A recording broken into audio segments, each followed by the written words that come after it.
the stretch program. And then I was a University 238 TA. Then this year I was a EOP preventor and then an MLM preventor. This semester, over the summer, I was a summer bridge leader. And I'm also in the Giant Monologue, the Tribe, BSU, FOSU, and some other student organizations on campus, as well as this student organization called SQB, Students for Quality Education. What have they taught me? To really work with people from a lot of different backgrounds. It really changed my perception of diversity, not to just think about it in like racial terms or in like socioeconomic terms, but to think about it in ability terms and sexual orientation ways and think about working with different people and what they bring to the table.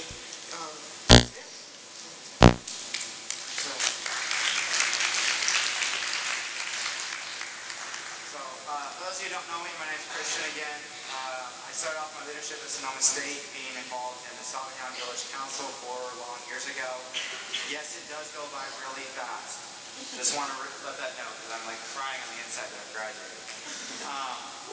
Then, as a sophomore, I did my first of 2 years as a CSA versus Sauvignon East and then in Classico and Beaujolais.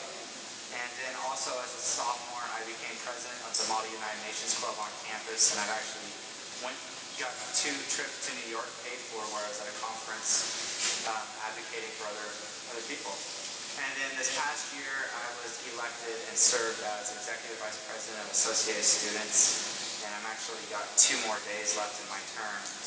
And I think that's my leadership, what it taught me. Yes. It taught me to be very self-motivated. So especially with my role as in student government this year, everything in student government is self-driven. So I don't punch in or anything. It's all based upon initiative. So you get out of it what you put into it. And I've really learned this year that I had to really go out of my way, put in those 30-hour weeks long work to just make sure that I'm out there advocating for all of your interests and all of the realm of academics. I'm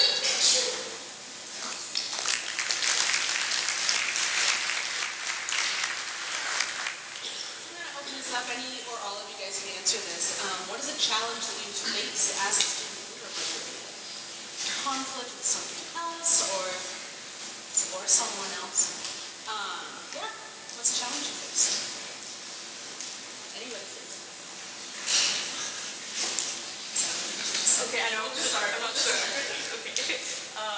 Well, something that always comes for me is that I really, really like to be involved in a lot of things, and I kind of take that all on my plate at once. And balancing time management is something that I really learned throughout my time here at Sonoma State. And I think learning to find that balance, but finding your niche in certain things is really important. And sticking with that one thing that you're really, really, truly passionate about. And also, something that I've come to conflict with is the ideas of others, and kind of like Warren was saying, being open to the idea of diversity, not just in the aspect of race or ethnicity, but also gender, socioeconomic status, things like that, age, disability, ability, things like that. I think just really taking that into play and kind of trying to understand the ideas of other people, but as well as your own, just in general, not in leadership, but other things as well.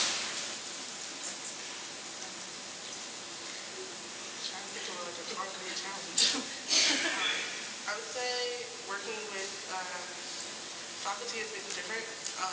So change it, like when you switch positions, you change what you're doing.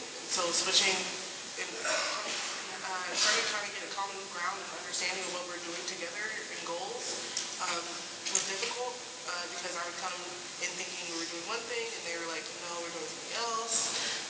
And so just kind of getting common ground and making sure that we're being goal oriented and making sure that we're meeting the best needs of our students. So I mean, this is a tough question because there's so many different situations, but the one that comes to mind for me is when I'm this happens in my role of student government, is there's situations where going one way isolates one group and then going the other way isolates another group. And it's a lose-lose dilemma, and that's probably the toughest decisions I've had to deal with in student governments. It's not always a zero-sum game where it's always going to come out with a good outcome, and this is oftentimes in realm of budgets. We're going to have to cut from something, and having to make that decision of where we need to go and where to prioritize is probably the toughest part of my experience, because in student government, we're also a board of a corporation, so we have large financial obligations we have to follow through on. That's pretty tough, especially being 21, dealing with that. Okay. So this next question is about your morals and beliefs. So how do you handle a situation that challenges what you stand for and what you believe in? So the way I deal with this is pretty much, if I'm faced with that dilemma, I choose what is going to let me look at myself in the mirror. Yes, it might not be the most politically beneficial thing to do. Oftentimes we'll hear things like that. But I know I have a strong conscience. I have that little cricket standing on my shoulder the whole time telling me that I have to do what's right. And as long as I can look myself in the mirror the following day, I feel that I've made a comfortable decision. When it comes to decision making, I try to pick out what I find most important and stick to those things and find everything else that can be negotiated per se. Because if those are values that I hold, that those are like standard, I have to keep them. These keep me moving. These are the reasons why I am who I am today. And so those are the values that I stick to, and I will fight about and argue down. But as long as we can come to a common ground, that's what is most important. Like they were both saying, I basically agree with what they both said. I think finding a common ground is really important, and I like every situation to be a win-win situation, but I really like to keep my morals and my values in the back of my mind. It's obviously really important to me. Yeah, I'm not sure I was going with that, but I basically agree with them. Next question. Maybe you guys can name a person who had a really big impact on you as a leader or your decision to become a leader. If there is somebody. Actually, 3 people are in this room. Alvin, Stacy, and Jesse, and Jonathan. Everyone that, all my advisors, they definitely really inspired me to get involved and kind of take an extra step to do certain things. Teaching me certain things that I didn't really know about leadership and kind of different perspectives, and really hearing their story on the side of things, like hearing what they're passionate about and hearing them thrive off of their passion, like that's what really drives me and that's what inspires me. And I don't feed off of it, that sounds weird, but I really like to live through them and go off of what they're really passionate about, because that makes me want to be passionate about what I do. That may have not made sense, but I hope it did. I would say someone from home. So I'm originally from San Francisco. And I did a lot of activism work in high school. And so the person who, her name is Lana Theo, and she pretty much showed me how to be an activist.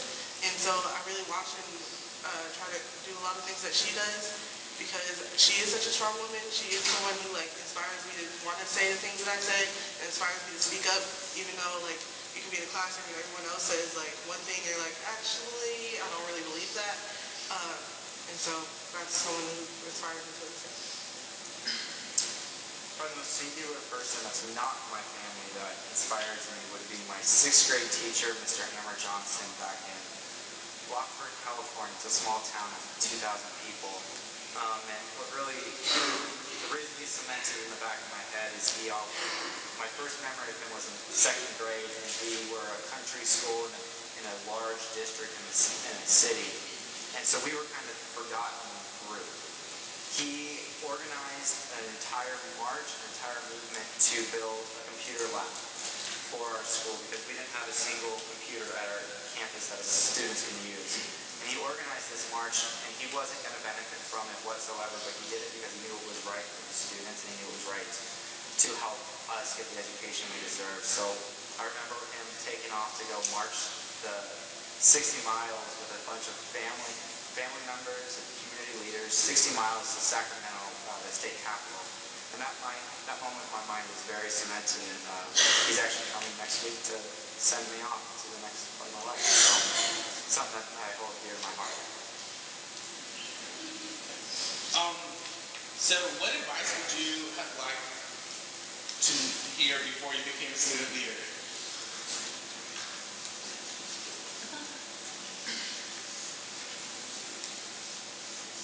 Thinking back 4 years, 3 years, 2 years from now, when you were sitting in their seats, what advice would you have liked to know when you were there?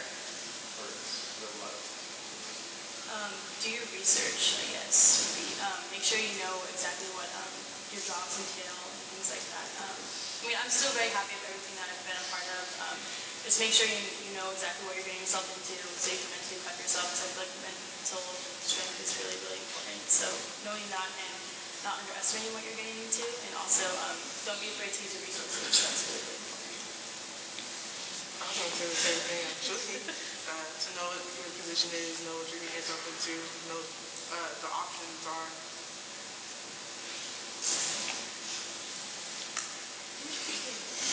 Well, I wish someone that, well, I think they did tell me this, but I had this notion when I was a freshman that I was the smartest person in the room. And I think Alvin can vouch for that. And I really wish someone put me in my place a little sooner. Alvin helped put me there.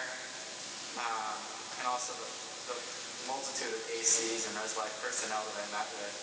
But I just really wish that I was a little more I was told to be more humble when I was going through the leadership program. I really think that closed off a lot of opportunities and a lot of experiences I could have had that I wish that I did. So be humble is what I should have learned. So we have one more question. Add it on. If you guys weren't in student leadership, what do you think you'd be doing?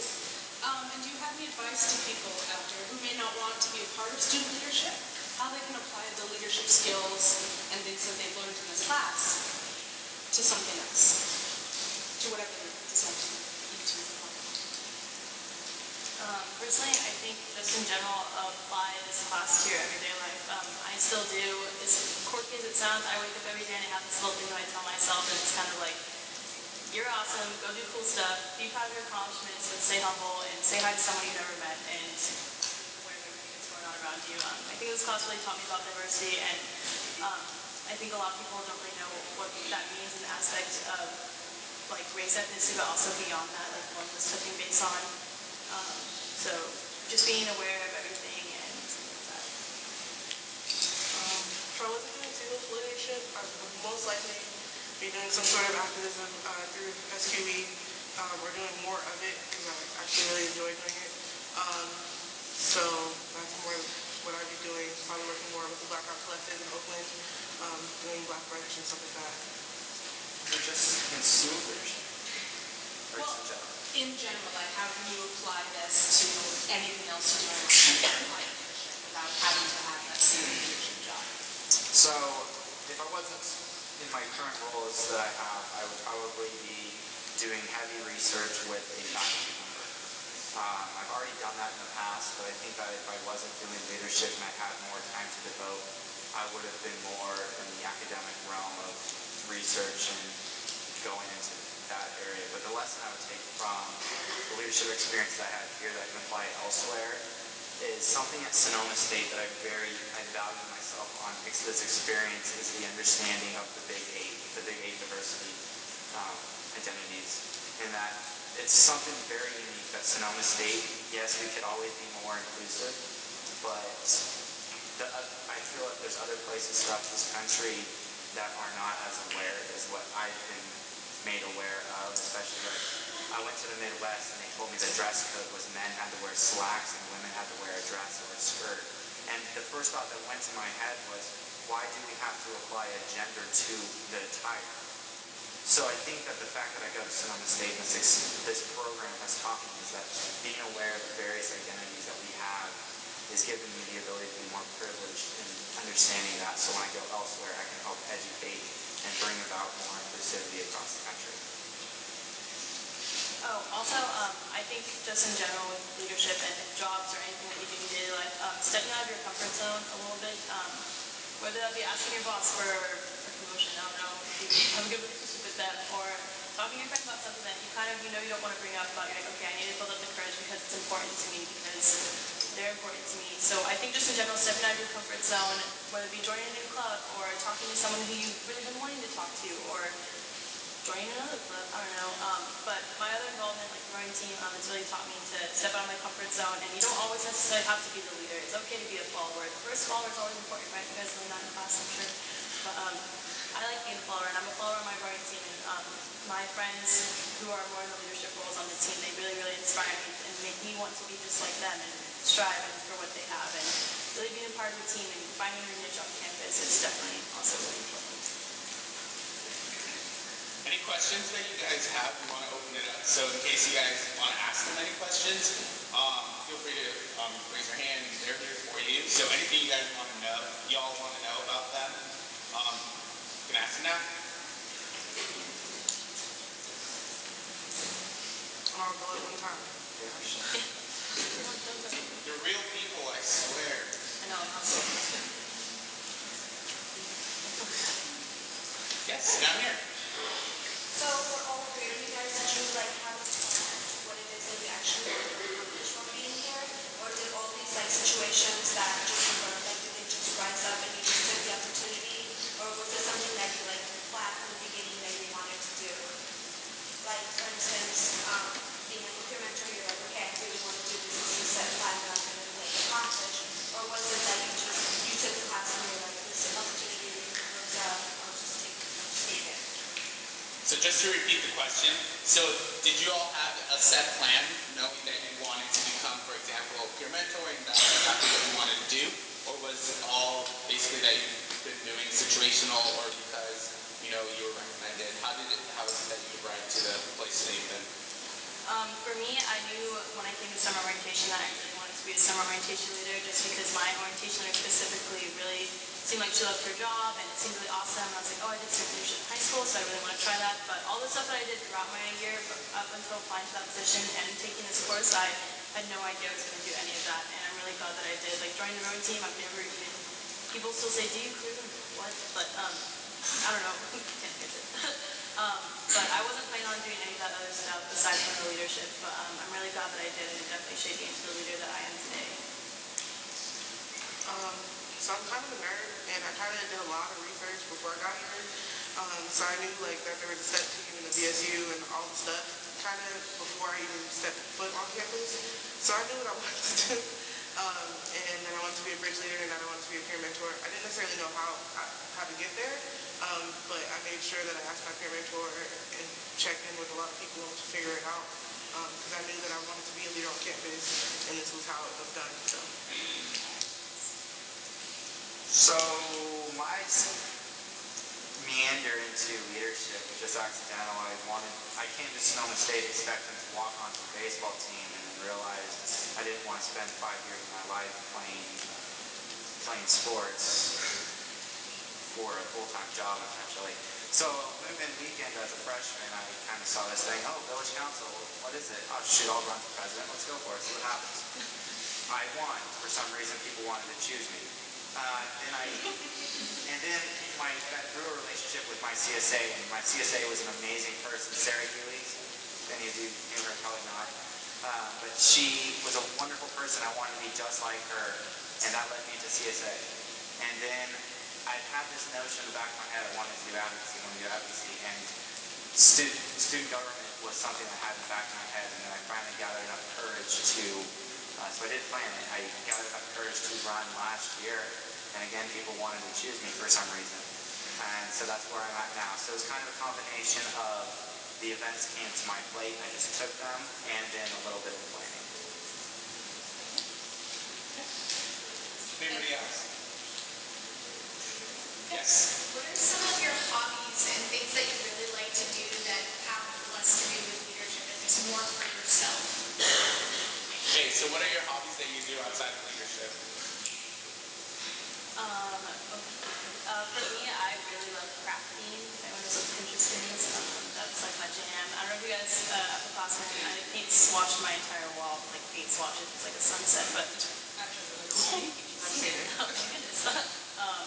But I really like crafting. I feel like it's a good way to express myself and my passion with bright colors and like melting crayons and all that jazz. And like writing little notes to my roommates, like these sticky notes each other's doors all the time. And baking's always fun, and we make like rainbow cupcakes and stuff. So yeah, our house is fun. But definitely hanging out with my friends is probably a hobby, as silly as that sounds. But I really feel like they get me. I feel like they're the same person as me, and it's really fun hanging out with my friends and hearing them talk about their passions and their day and stuff, and just knowing that someone's there to support me and I have someone to talk to and someone to listen to. And things like that. So definitely finding your niche and group of friends, I feel like is really important too. I'm not doing leadership or homework. I'm usually either hanging out with friends. I love to be around positive people. They make me positive, they make me happy. People always ask me why I'm so happy. I'm not really happy, but like everyone else makes me happy. So, and well, that sounds really bad, but you get the gist. And then I also I really do read a lot of blogs about different things that are going on in the world and like kind of do organizing things and get on Twitter and find out what like these people are doing in Baltimore, these people are doing in Detroit, and how they're making their world better to see how I can do that and replicate that in San Francisco. So that's pretty much what I do. So is Game of Thrones a hobby? Because I found myself thoroughly obsessed with the TV show right now. So besides Netflix and the introverted stuff that I need to recharge, oftentimes just find myself following, now that baseball's up, I don't have cable, so I'm over at people's houses constantly just watching games because I thoroughly miss the sport and I really enjoy it and coach. And so my hobby this summer is I'm going to be coaching a baseball team of high school students this summer. So. All right. One last question. From anyone. Ooh, 2 people. Okay, we'll just take 2 in the back, and then we'll come back here. Okay. What are your future careers and how are you going to use like what you've learned? If you decide. So what are your future careers, and how are you going to use what you've learned to apply to your future career? Actually, I came into Sonoma State as a pre-nursing major, and just because the reasoning behind it was just because I was really passionate about working with people and helping people, and the best way I thought I could do that was through medically helping them. But then when I came to college and through leadership and with my advisors and stuff, I learned that you can help people in so many different ways and find what you're really passionate about. I actually became really passionate about student leadership, so I actually want to go to graduate school for student affairs and pursue that career and work with college students and help them find what they're passionate about.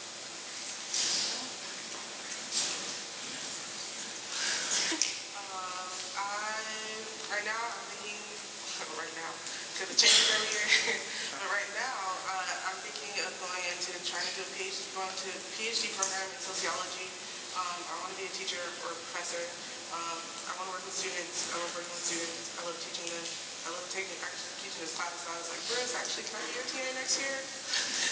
So that's what I want to do. So I thought that was wonderful. I'm not the only person who wanted to go into medicine and then woke up and realized not to.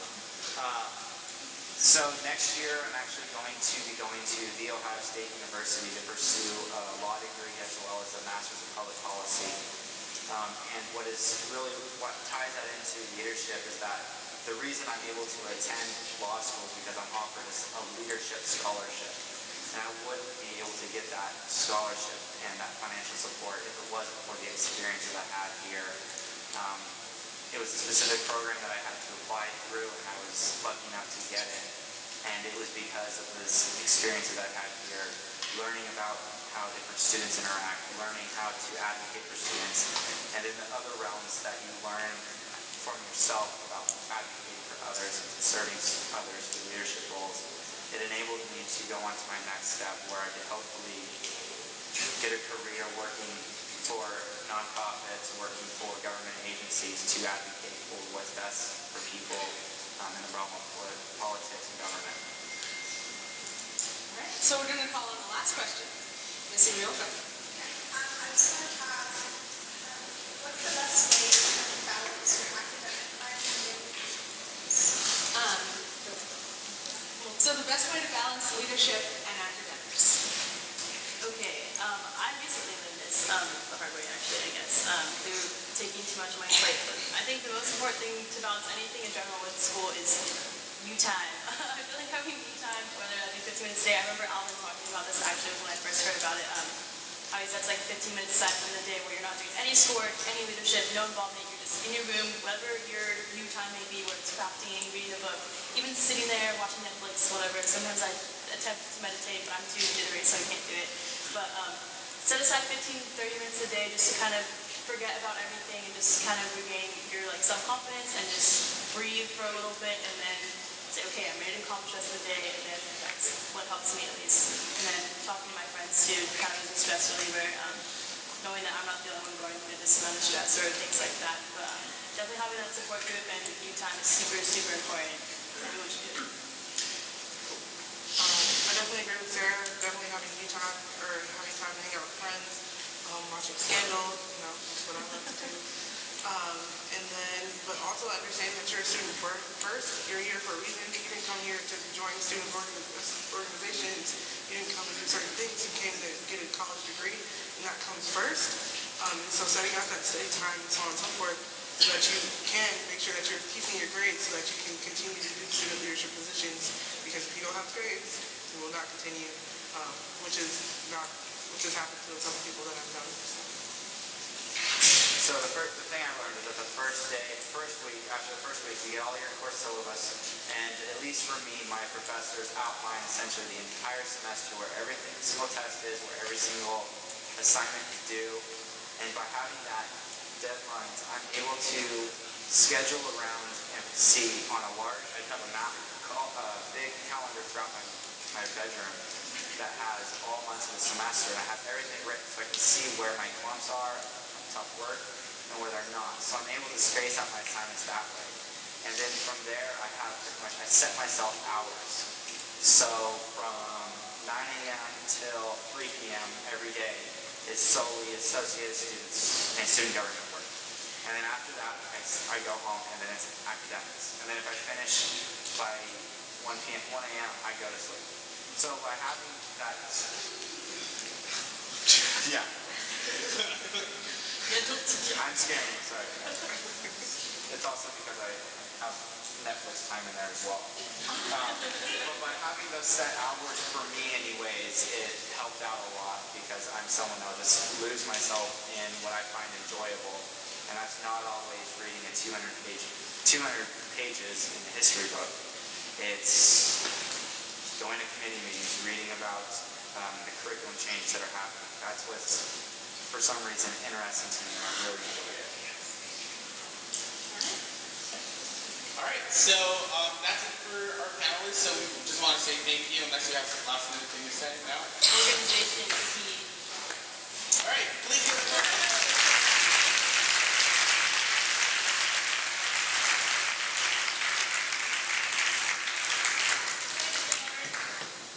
All right, so for the next thing on our presentation, we're going to we have some golden nuggets from us to you.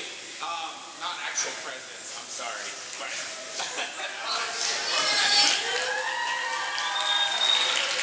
actually going to bring out the rest of the TAs. And we all just kind of had a chance to kind of get together and talk about this year, because for some of us, it's actually our last kind of opportunity to really get to work with students. Some of us are graduating, some of us are staying, some of us are moving on to other things that we're going to be involved in. So we're going to share a little bit about us and just kind of our personal perspective on working with all of you and leaving you with something, okay? So, who's first? Bobby. Hi, I'm Bobby. And let me move here so I can actually read it. So, my personal nugget to you guys is be a leader not only on the job, but also away from the job. And what I mean by this is, when you are a leader, people look up to you. And even if you're a CEO of a company, when you're off the job, people will also judge you in the same way. So, just be mindful of everything you do when you're, even off the job. All right. Hi, Kayla. So my nugget, I just wanted to talk briefly. Before I took the leadership class, I thought that you had to have some sort of position of power to be a leader. So I thought that I wasn't a leader. But through the course of this class, I learned that it's a lot more than that. In my opinion, I don't think that you do need a position to be a leader. Like this quote says, it's an action, not a position. So for all of you that might not necessarily be going into leadership positions, just know that you can still take this class and use it. I think a lot of times that we forget that and we think of this class as the segue as going into leadership positions, but just know that it's a lot more than that, and all the things that you've learned in this class can be used outside of leadership positions as well as in. Yeah.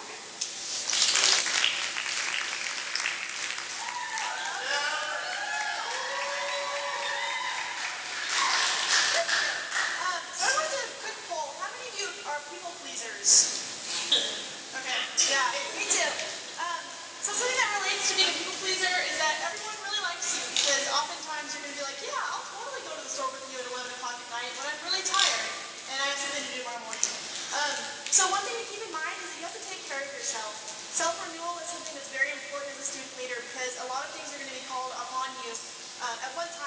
So you can't say yes to everything, right? If you're tired and you need sleep, and someone says they need something from you, really evaluate your situation, and know that it's okay that you get to take care of yourself, and that saying no is okay. Obviously, don't say no to everything. Say yes to things, but know that you have to take care of yourself, and as a leader, you are important. So, thank you.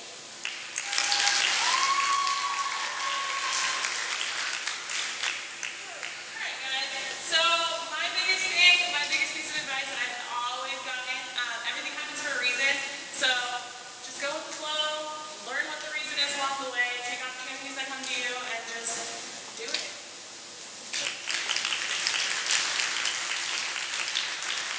Katy Perry is not here. So unfortunately, Katy Perry couldn't join us, but she did leave you a video. He's not really. You know, like the award show?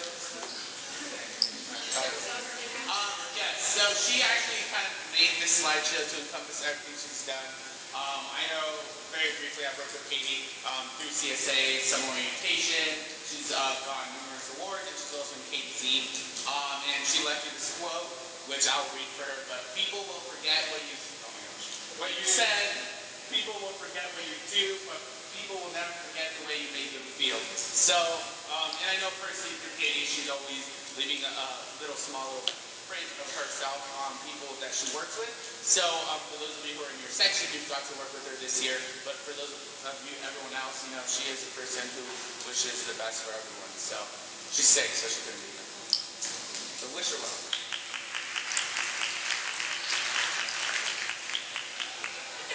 So, my nugget is to be yourself. Anyone can be the special. I really love the Lego movie. Like, I watched it like 6 times in one weekend. But in this movie, there is this prophecy of this special. The special will save the world.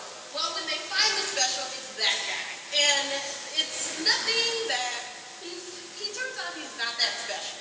He's just a regular old guy who follows all the rules, but he ends up saving the world at the end anyway.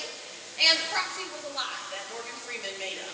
So, just be yourself. There is no one way to lead. There is no one way to do something. You don't have to look like this, or be this tall, or wear this outfit. Be yourself, whoever that is. All of these pictures that I took, I was at work.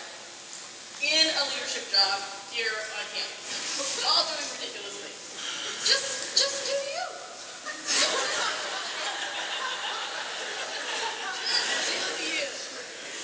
I fall asleep a lot of places and I like to be.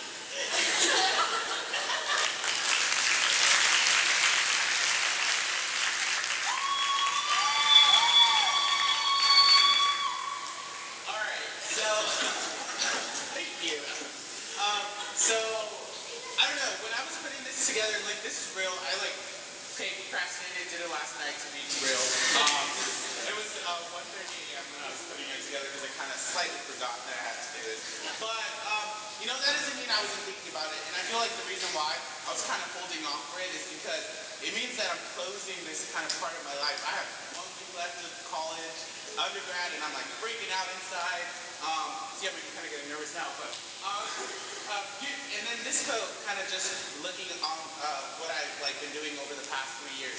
You can design and create and build the most wonderful place in the world, but it takes people to make the dream a reality. And this, to me, kind of resonates because through all the leadership decisions I've done here on campus, the people that I work with, the students, I feel like none of my basically experience that I can put down on a resume, I can put it on there honestly without the smiles and the knowledge I've given off to our students and the people I work with. So it's something that I'm going to take away with me, and moving on to the next chapter of my life, really use that and reference it for the next things that I'm going to do.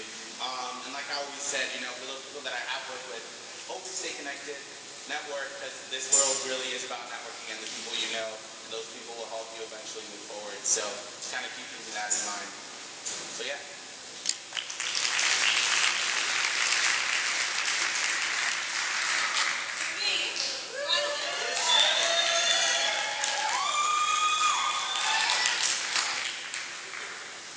You could have been louder, Megan. My sister's in here and she wasn't the loudest. Thanks a lot. So, my last quote. Today is the first day of the rest of our lives. Now, my class knows I use this yesterday. It's from one of my favorite songs by Green Day. But it's really true. Today is just the start. The rest of your life is ahead of you. So go out there, do something positive, do something good, even if it's making yourself happy. Honestly, Netflix is great. But yeah, so just start today and, go for it. I don't have a lot else to say.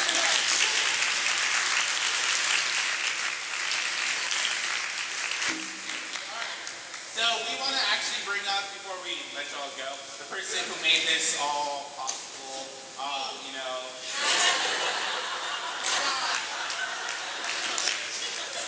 none of us, sorry. But Alvin for bringing us up together.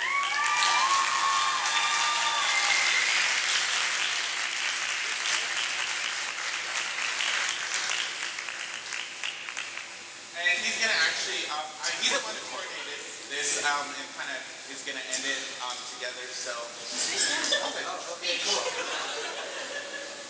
Just want to be conscious of time. I'm actually feeling very nostalgic right now. A lot of my students are going to be leaving. Here's my leadership teacher. Okay, so it's funny, it really warms my heart to be able to be here because if you all didn't know, 4 years ago, we actually didn't have University 238. It was on the chopping block. And it was through the hard work of the TAs at the time to be able to pull it off and to be able to put together some workshops. And it was people like Jonathan and actually Christian George, who was here earlier, that they were in that class and were able to still be able to get something.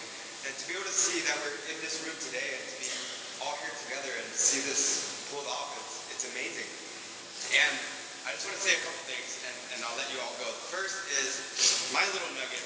You know when your friend pulls that trick on you, like, hey, check this out, and they pull it off the phone, they show you this picture, and it's like something just obscene and nasty, and you're like, what the hell did you show that to me for? And you just wish you could unsee it, right? You totally can't unsee it.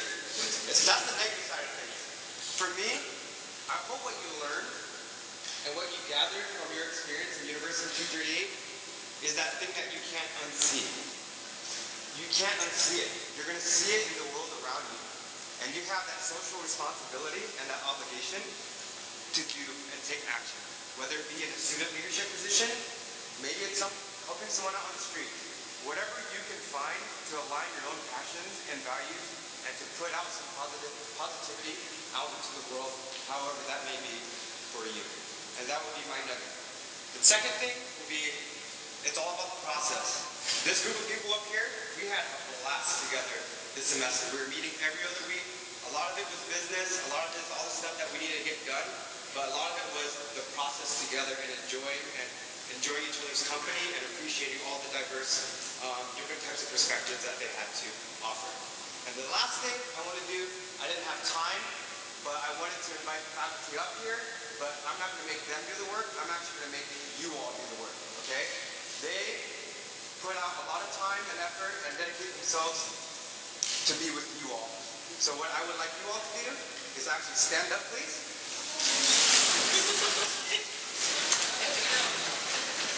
Turn around, find your faculty member, and give them a really big round of applause.